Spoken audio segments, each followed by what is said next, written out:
नमस्कार श्रोते हो. रेडिओ देवगिरीच्या स्टुडिओमध्ये आज संदीप पाठक आलेले आहेत. संदीप पाठक हे नाव नाटक, मालिका आणि चित्रपट या तिन्ही माध्यमातून आपल्यासमोर आलेलं आहे. जनमानसामध्ये आपली एक स्वतःची प्रतिमा निर्माण केलेली आहे आणि ती प्रतिमा तशीच कायम राहू नये यासाठी वेगवेगळे प्रयोग पण त्यांनी केलेले आहेत. ज्या एका व्यक्तीने आपल्या नावावर देशभरातला कुठलाही रंगमंच भरून टाकला अशा लक्ष्मण देशपांडे यांच्यानंतर वराडचा प्रयोग त्यांनी आपल्या हातात घेतलेला आहे आणि देशातच नव्हे तर परदेशातही त्याचा प्रचार आणि प्रसार त्यांनी सुरू केलेला आहे. त्याच ताकदीनं करणारा हा संदीप पाठक कलाकार आज आपल्या श्रोत्यांशी गप्पा मारण्यासाठी आलेला आहे. संदीप, नमस्कार. नमस्कार. आणि आज मी स्वतःला खूप नशीबवान, भाग्यवान समजतोय. माझ्या बाबांचे मित्र धोंड सर आणि ज्यांचं खरं तर मराठवाड्यामध्ये नाव आहे आणि त्यांच्यासमोर आज मला मुलाखत देताना खूप आनंद होतोय. त्याचप्रमाणे श्रोते जे आहेत, लिस्नर, रेडिओ देवगिरी FM 91.2च्या सर्व श्रोत्यांचेही आभार आणि खूप खूप धन्यवाद. संदीप, ज्या माजलगावमधून तू आलेला आहेस तिथे नाट्यशास्त्र किंवा नाटकाची आपण या क्षेत्राकडे वळावं हे का वाटलं बरं? कशी सुरुवात झाली? नाटकाची आवड मला होती आणि घरामध्ये सुद्धा ते वातावरण होतं. कारण आईबाबांनी त्यावेळेस अंकुर नाट्य मंडळ माजलगावला एक छोटं सुरू केलं होतं, तुम्हाला माहिती आहे. तर त्याच्यानंतर मी 11वी-12वीला सुद्धा शाळेत असताना, कॉलेजमध्ये असताना गॅदरिंगमध्ये, गणेशोत्सवामध्ये हळूहळू सगळीकडे काम करत होतो. तर तेव्हा 12वीला सायन्स होतं माझं आणि ग्रुपिंग माझं चांगलं आलं होतं PCB. परंतु मी म्हणलं की मला ते परत डॉक्टर, इंजिनियर असं काही व्हायचं नाहीये. मोठा भाऊ डॉक्टर आहे. तर त्याचा अभ्यास बघून मी म्हणलं की नको, मला ते नाही जमणार किंवा मला फार त्यात मन रमत नाही. तर तेव्हा आईबाबांनी विचारलं की मग तुला काय करावं असं वाटतंय, कारण तो डॉक्टर झाला म्हणून तू डॉक्टर व्हावंस असं आम्हाला वाटत नाही, तुला काय करावं असं वाटतंय. कारण मी नेहमी माझ्या आईबाबांना माजलगावात जरी राहत असले छोट्या गावामध्ये तरी अत्यंत पुरोगामी विचारांचे असे दोघेही होते. तर ते म्हणाले की तुला काय करायचं. मी म्हटलं मला ना असं ते तुमच्यासारखं असं प्राध्यापक व्हायला आवडेल, मला असं शिकवायला आवडेल, टीचिंग असं काहीतरी, नाटकाचा प्राध्यापक व्हायला आवडेल मला. तर त्याच्यामध्ये खूप काही करता येतं, नाटक करता येतं आपल्याला, एकांकिका करता येतात. आणि तेव्हा मुंबईला जायचं स्वप्न माझं नव्हतं असं काही, कारण माजलगावात राहत असल्यामुळे आपल्याला तशी मुंबईची फार भीती वाटते आणि ते माहितीच नव्हतं, स्ट्रगल हा शब्दही माहिती नव्हता. त्याच्यामुळे मग मी नाट्यशास्त्र शिकून मग आपण प्रोफेसर किंवा त्या ह्याच्यामध्ये जाऊ असं म्हणून मग आम्ही शोध सुरू केला. आणि मग SB कॉलेजला बाबा म्हणले की असं डिपार्टमेंट आहे आणि तिथे आपण ॲडमिशन घेऊ आणि मग पुढे बघू की ग्रॅज्युएशन नंतर मग पुढे काय करायचं. तर असा तो प्रवास. म्हणजे मला ॲक्टर व्हायचं नव्हतं 12वी नंतर, की मला मुंबईत जाऊन ॲक्टर व्हायचं आहे असं नव्हतं. तेव्हा असं वाटत होतं की आपण प्रोफेसर व्हायचं आहे मला. आणि मराठीची आवड होती तेव्हा. मी कथा, कादंबऱ्या किंवा अनेक संपादकीय जे असायचं, लोकमतला यायचं, लोकमत वेगळ्या वर्तमानपत्र, तर तेही वाचायचो. आणि घरी सुद्धा म्हणजे वातावरण होतं. प्रभाकर मांडे सर यायचे, तुम्ही यायचात, सुधीर रसाळ सर यायचे, त्याच्यानंतर फोमू काका यायचे, युम पठाण सर यायचे, गोनी दांडेकर, बाबासाहेब पुरंदरे, ही सगळी एवढी मोठी मंडळी, कवी अशोक नायगावकर, त्याच्यानंतर नारायण सुमंत, ह्या सगळ्यांना मी बाबांबरोबर, आईबरोबर गप्पा मारताना ऐकलेले. आणि तेव्हा ग्रामीण मराठी साहित्य संमेलन झालं होतं जे बाबांनी ऑर्गनाईज केलं होतं माजलगावला. मधु मंगेश कर्णिक अध्यक्ष होते. तर हे सगळं वातावरण बघून मला असं वाटत होतं की नाही, आपण ह्या क्षेत्रामध्ये जावं, कला क्षेत्रामध्ये. म्हणून मग मी औरंगाबादला आलो. मग नंतर एकदम चेंज ओव्हर कसा झाला एकदम? नाही, औरंगाबादला SBला असताना घारे सर माझे गुरु, देशमुख सर, मग इकडे आम्ही एक चळवळ सुरू केली, प्रबंधन नाट्य मंडळ.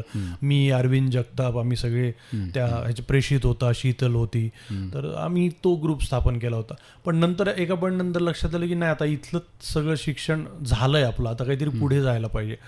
आणि मग मी घरच्यांशी बोललो तर आई बाबा असं म्हणाले की आता आम्ही तुला पहिलं घेऊन गेलो की हे नाट्य. पुढे आता काय बाकीचं तुझं तू करायचं, बघायचं.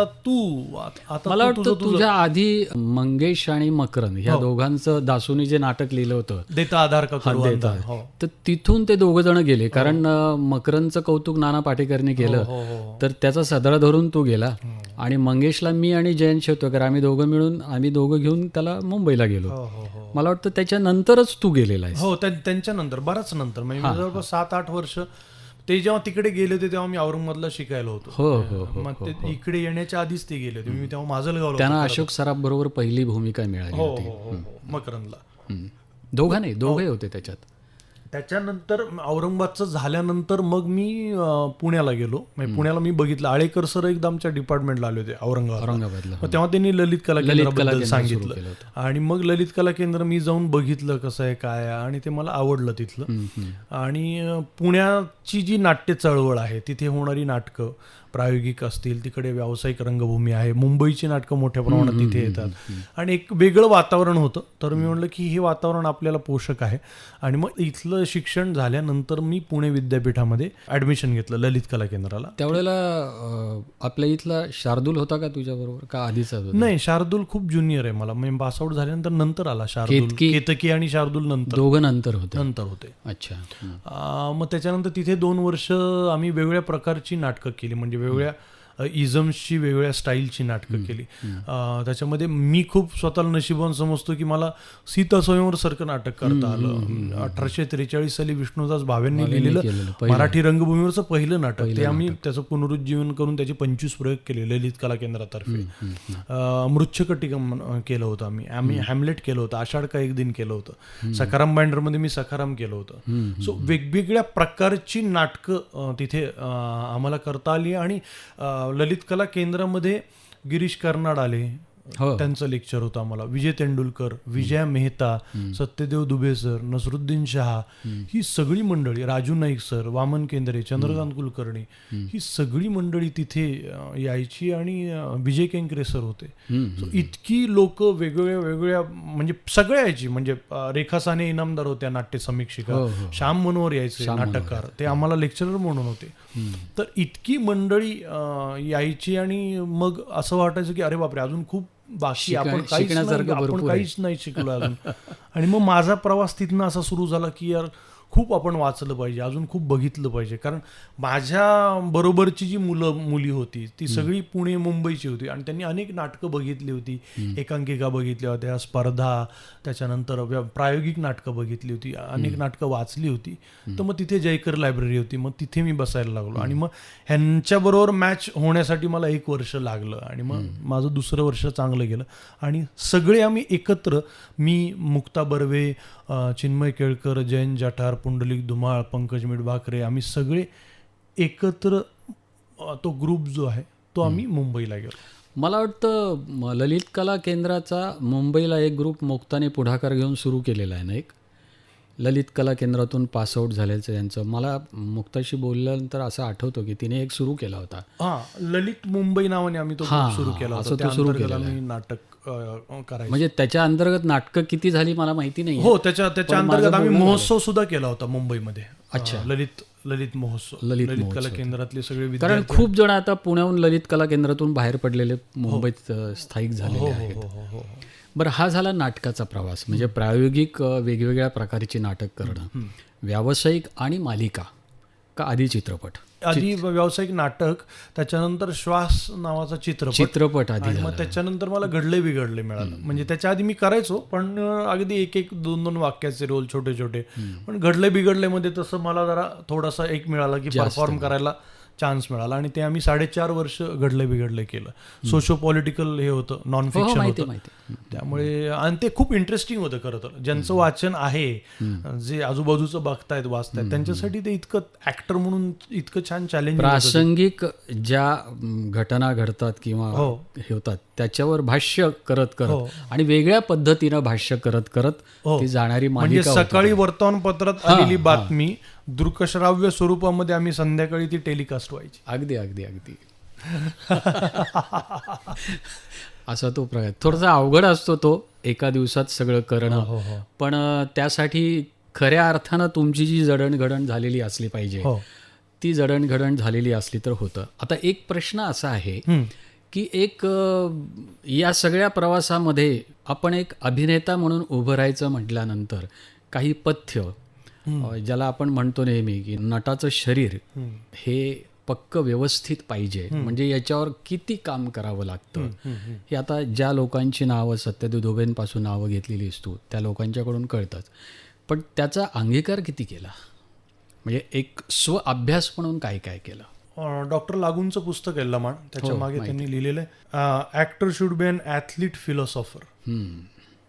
तो नुसता ॲथलीट नसला पाहिजे, नुसता फिलॉसॉफरही नसला पाहिजे. सो मला असं वाटतं की सगळ्यात महत्त्वाची गोष्ट आहे जेव्हा तुम्ही लॉंग टर्मसाठी लॉंग रनसाठी काम करताय तेव्हा सगळ्यात महत्त्वाची गोष्ट आहे की तुमची तब्येत. मग तुम्ही कुठल्याही क्षेत्रात असा, ते काही आमच्या क्षेत्रापुरतं मर्यादित नाही आहे. तर त्याच्यामध्ये आमच्या क्षेत्रामध्ये सगळ्यात पहिलं येतं म्हणजे व्यसन. तर त्याच्यावर तुमचा किती कंट्रोल आहे आणि ते तुमच्या व्यवसायाच्या आड आलं नाही पाहिजे. जर सिनेमामध्ये एखादा नट आदल्या दिवशी दारू पिऊन जर दुसऱ्या दिवशी काम करत असेल आणि ते जर स्क्रीनवर दिसत असेल, कारण कॅमेरापासून तुम्ही काही लपवू नाही शकत, तर ते दिसत असेल तर मला असं वाटतं की कुठेतरी त्या नटाचं चुकतंय. सो सगळ्यात पहिली महत्त्वाची गोष्ट आहे की व्यसनांवर तुमचा किती कंट्रोल आहे, स्वतःवर किती ताबा आहे.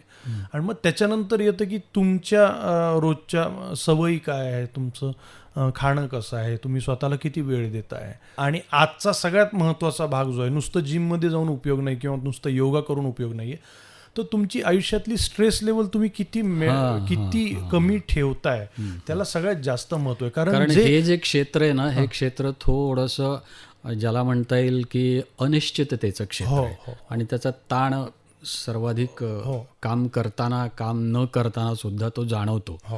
आणि याचं व्यवस्थापन करणं आवश्यक आहे. कारण काय होतं की एखादा माणूस डाएट करतो, उकडलेल्या भाज्या खातो किंवा जे काय, किंवा रोज चालायला जातो, पण त्याच्यावर खूप ताण आहे किंवा त्यांनी ताण घेऊन ते हे करतोय, तर त्याच्या चेहऱ्यावर येतं, त्याच्या वागण्या बोलण्यामध्ये येतं. तर मला असं वाटतं की सगळ्यात महत्त्वाचं स्ट्रेस मॅनेजमेंट तुम्हाला करता आली पाहिजे आमच्या क्षेत्रामध्ये. कारण कसं होतं, सुरुवातीला त्याची गरज नाही पडत तुम्हाला, कारण सुरुवातीला तुम्हाला जे मिळेल ते तुम्ही खात असता आणि स्वतःला प्रूव्ह करण्यासाठी धडपडत असता, तेव्हा स्ट्रेस लेवल खूप कमी असते, नसतेच.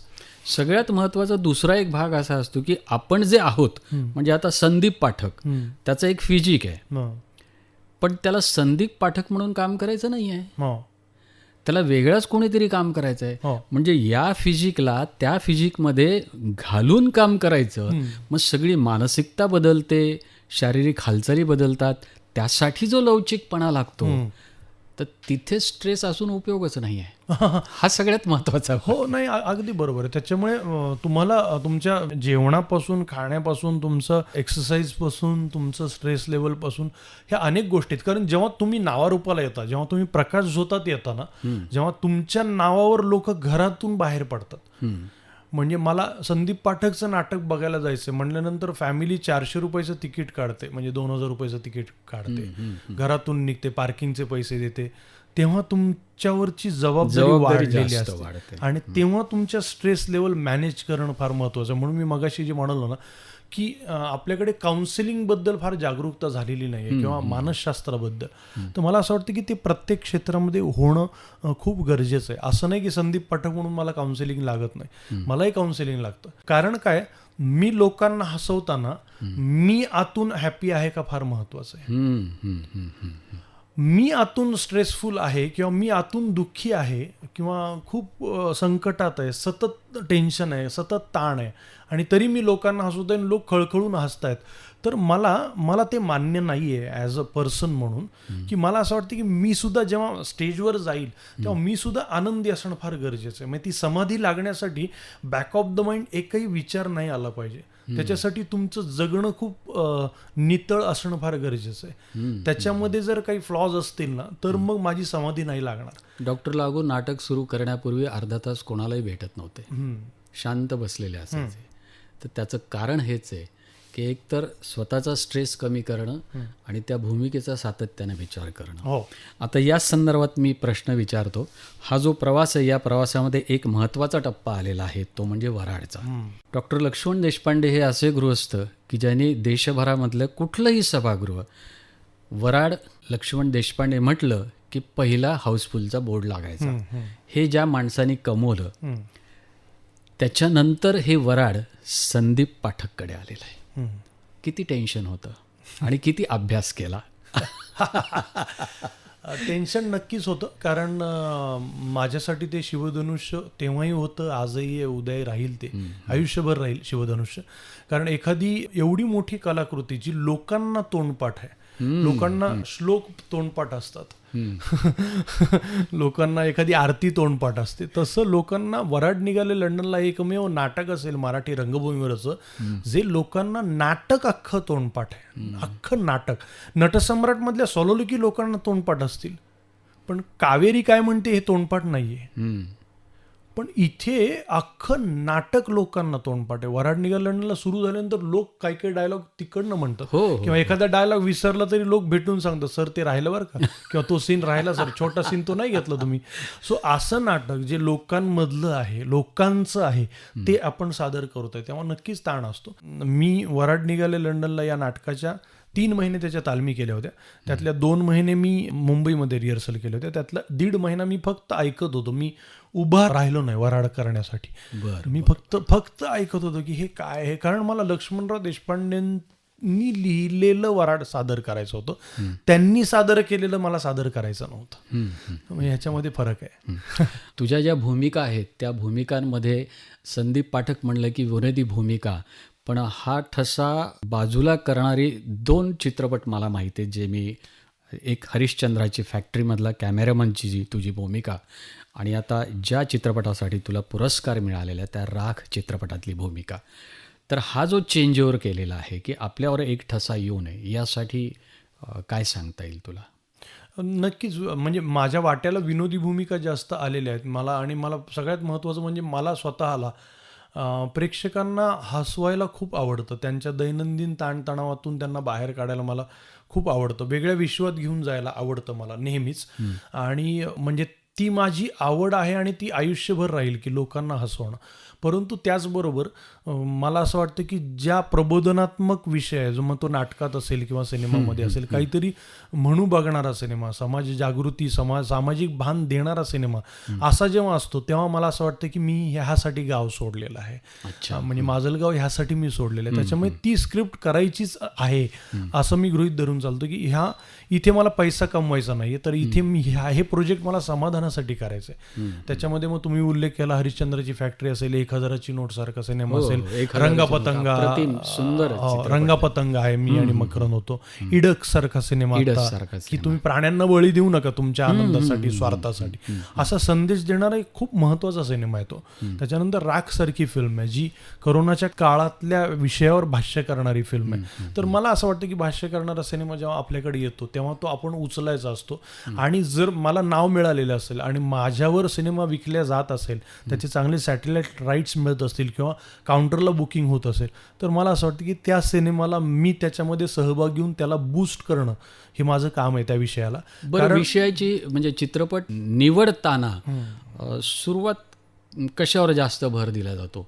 म्हणजे स्वतःच्या भूमिकेवर जास्त भर दिला जातो तुझा, का कथानक चांगलं आहे म्हणून भर दिला जातो? काय पाहतो? त्या प्रश्नाकडे मी वळतो. एकच वाक्य फक्त सांगतो की मला नेहमी असं वाटतं की कुठलीही कलाकृती, मग ते नाटक असेल किंवा सिनेमा असेल, जेव्हा एखादा विषय घेऊन आपण येतो, इडकसारखा आहे, 1000चे, प्रत्येकाच्यामध्ये वेगवेगळे भाष्य आहे, तर कुठलाही सिनेमा समाज बदलू शकत नाही, त्याच्यामध्ये ती ताकद नाही आहे.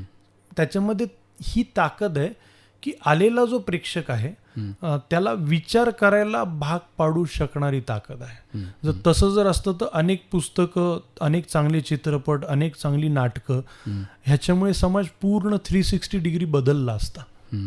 पण तसं नाहीये. फक्त तुम्हाला समाज म्हणजे विचार करायला भाग पाडते कुठलीही कलाकृती. त्याच्यामध्ये 100 लोक असतील तर त्यातले 20 जण ठरवतात की यार बरोबर आहे, यार हे असं नाही केलं पाहिजे.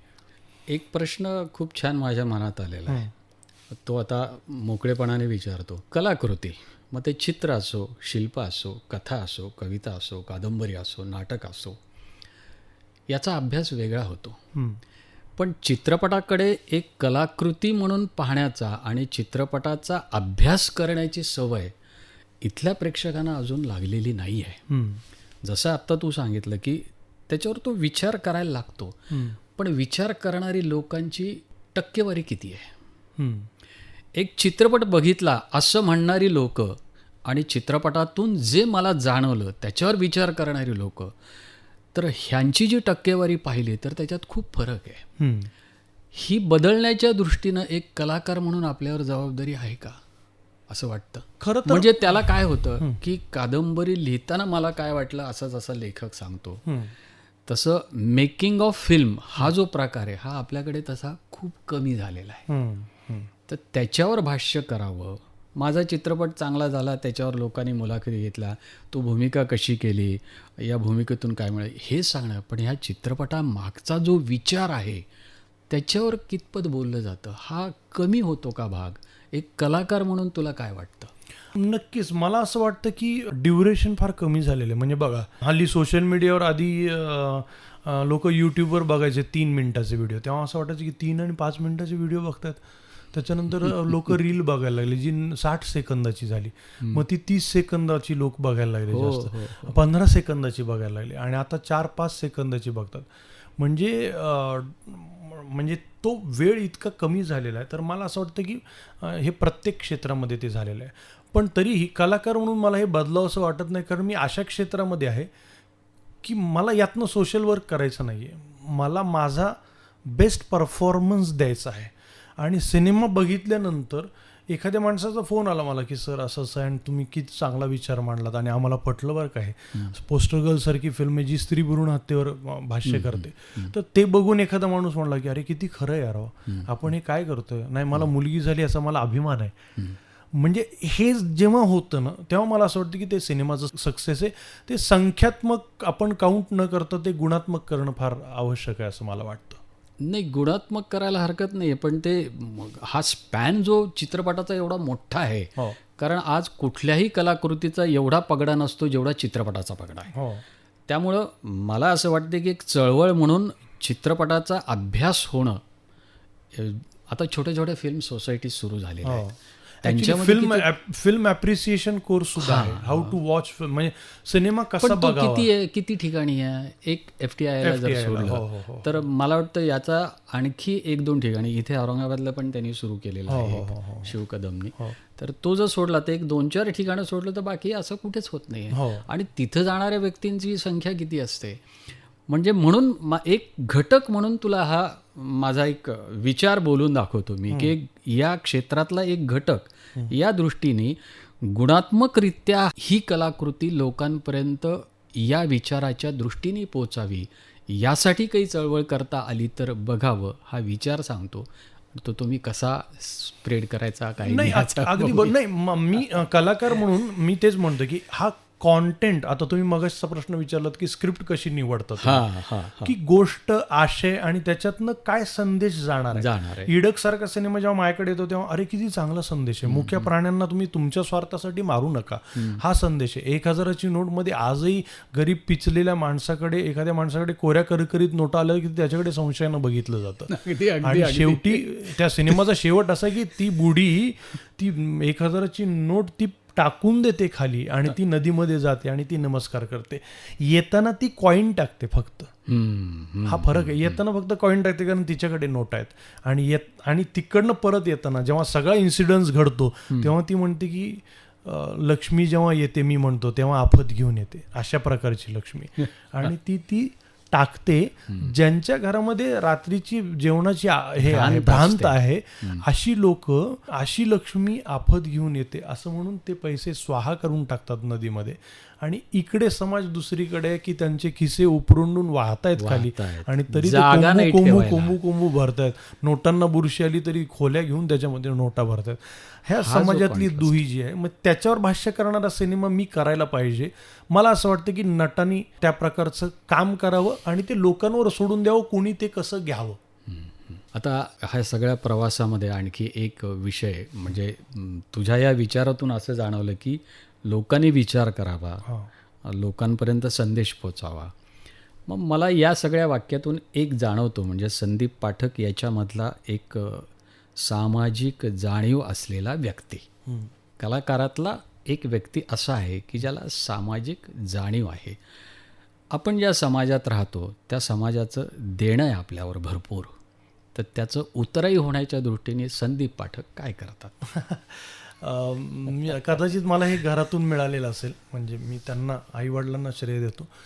मला नेहमी असं वाटतं की आपलं ताट जेव्हा भरलेलं असतं पंचपक्वान्नाने किंवा आपल्या ताटामध्ये एक्स्ट्रा आता भाकरी आहे आणि आपलं पोट भरलेलं आहे, तर मला असं वाटतं की ती भाकरी दुसऱ्याला देण्याची आता वेळ आलेली आहे. ही संस्कृती आहे. ही संस्कृती आपली आणि ती माझ्यावर वेळ आलेली आहे. कारण सुरुवातीचा काळ हा माझा संघर्षाचा होता. 300 रुपये 500 रुपये तेव्हा मी कोणाला देऊ शकत नव्हतो काही.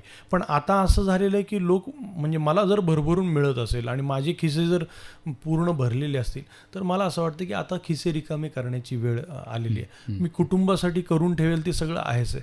पण जेव्हा मी घराच्या बाहेर पडेल, मी नेहमी म्हणतो की माझं जात धर्म देव पूजा सगळं जे आहे ते माझ्या 4 भिंतीच्या आत आहे. जेव्हा मी बाहेर पडतोय, ऍक्टर म्हणून बाहेर पडतो किंवा आज मी माणूस म्हणून बाहेर पडलो आहे, तर तेव्हा मी समाजासाठी काहीतरी केलं पाहिजे. जाती धर्माच्या भिंती खुजा करून आपण समोरच्याला हात दिला पाहिजे. मग ते अन्नदानाचं काम असो किंवा रक्तदानाचं काम असो किंवा वृक्षारोपणाचं काम असो, तर ठिकठिकाणी मला जिथे जिथे असं वाटतं तिथे तिथे मी जातो. मला आत्ता मराठवाड्यामध्ये फिरताना असं जाणवलं की थॅलेसेमिया खूप मोठा आजार आहे आणि गरीब मुलांमध्ये तो खूप आहे, म्हणजे गरीब कुटुंबांमध्ये. त्याच्यासाठी जनजागृती गरजेची आहे. एखादा 2 वर्षाचा लहान बाळ आहे तर त्याला रोज रक्त लागतं किंवा काही पेशंटला आठवड्याला लागतं, 15 दिवसाला लागतं, तर तो तुटवडा भासतो बऱ्याच ठिकाणी. आणि म्हणून मग मी कोरोनाच्या काळामध्ये सुद्धा आव्हान केल्यानंतर बऱ्याच ठिकाणी रक्तदान शिबिरं झाली. मग मी आता स्वतः जायला लागलो आणि तिथे रक्तदान घ्यायला लागलो आणि रक्तदान झाल्यानंतर ते ब्लड आम्ही सिव्हिल हॉस्पिटलला द्यायला लागलो आहे. म्हणजे जेणेकरून जे पेशंट आहेत त्यांना मोफत रक्त मिळावं, त्यांना थॅलेसेमिया आलं तर सारखं सातत्यानं लागतं आणि त्यांना मोफत मिळावं. त्याचप्रमाणे ॲक्सिडेंट पेशंट असतील किंवा प्रेग्नन्सीमधल्या महिला असतील त्यांना सुद्धा रक्त कमी पडू नये म्हणून मी ही चळवळ सध्या राबवतोय गेले 1 वर्षभर. अनेक महत्त्वाची लोक ज्या ह्याच्यामध्ये काम करत आहेत ती माझ्याबरोबर जोडली गेलेली आहेत. आणि मला एक अशी टॅगलाईन सुचली त्या दिवशी आणि मी ती वापरतोय की चला रक्ताचं नातं जोडूया. वाह वाह, छान छान, व्हेरी गुड. तर असं आहे. तर मला असं वाटतं की हे काही फार, म्हणजे माझं फार ग्रेट नाही आहे, पण मला असं वाटतं की जेवढं आपल्याला शक्य आहे तेवढं आपण देत राहूया. सगळ्यांनीच असा संकल्प केला तर आपण अजून पुढे जाऊ, समृद्ध होऊ असं मला वाटतं. वा वा वा. एक सामाजिक जाणीव असलेला, समाजासाठी मी काहीतरी करावं हा विचार मनात ठेवून त्याप्रमाणे आपल्या संपूर्ण व्यस्ततेतून वेगळा वेळ काढून काम करणारा असा हा संदीप पाठक हा कलाकार आज रेडिओ देवगिरी इथं आलेला आहे. आमच्या श्रोत्यांशी खूप मनमोकळेपणाने गप्पा मारल्या, त्याबद्दल संदीप तुझे आभार. आणि पुढच्या भविष्यातल्या तुझ्या ज्या काही योजना असतील त्या योजनांसाठी खूप खूप शुभेच्छा.